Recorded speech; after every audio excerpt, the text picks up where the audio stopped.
এই শুনছো? হ্যাঁ,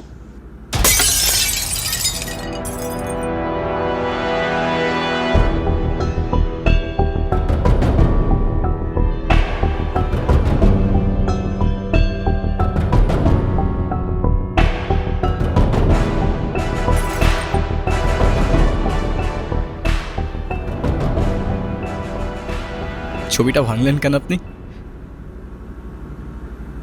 আমি ইচ্ছে করে তো ভাঙি নাই, হাত থেকে পড়ে গেছে। হ্যাঁ, সেটা তো বোঝাই যাচ্ছে। এই পুরো বাড়িতে আমার মায়ের একটা চিহ্নও তো আর বাকি রাখলেন না আপনারা। শেষ একটা ছবি ছিল, সেটাও ভেঙে ফেললেন। এভাবে কেন বলতেছো বাবা? আমি ইচ্ছে করে কেন ভাঙবো বলো তো? না, আমি বুঝতেছি তো, আমি খুব ভালো করেই বুঝতেছি। আপনারা যে সব প্ল্যান করে করতেছেন না, সেটা আমি খুব ভালো করেই বুঝতেছি। প্ল্যান করে করতেছি মানে? এটা আবার কোন ধরনের ল্যাঙ্গুয়েজ? প্লিজ ইভান, রাগ করো না বাবা। হইছে, মাফ করেন। আপনারা দরদ দেখাইতে হবে না। ইভান, তুমি তোমার মায়ের সঙ্গে এভাবে কথা বলছো কেন? মা? কে মা?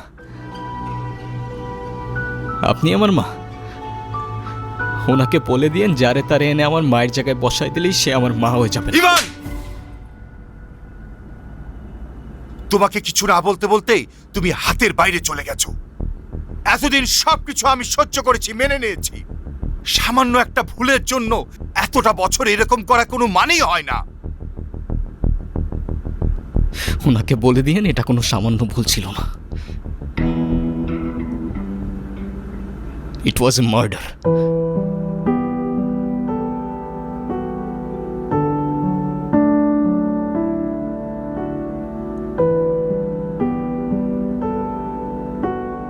ইভান, ইভান,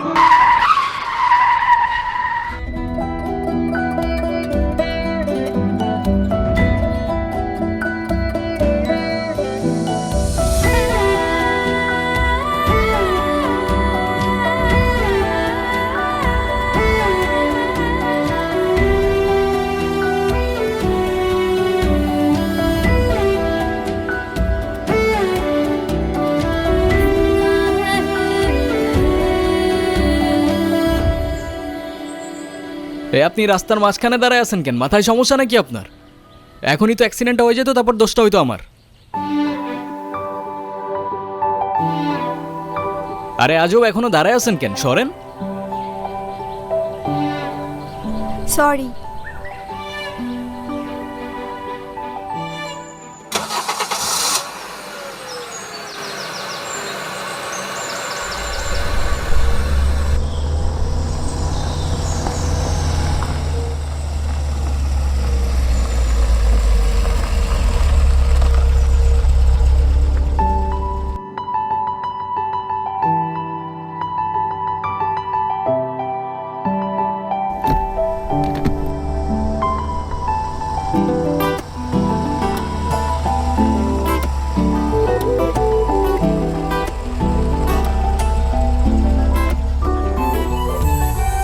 নাম কি?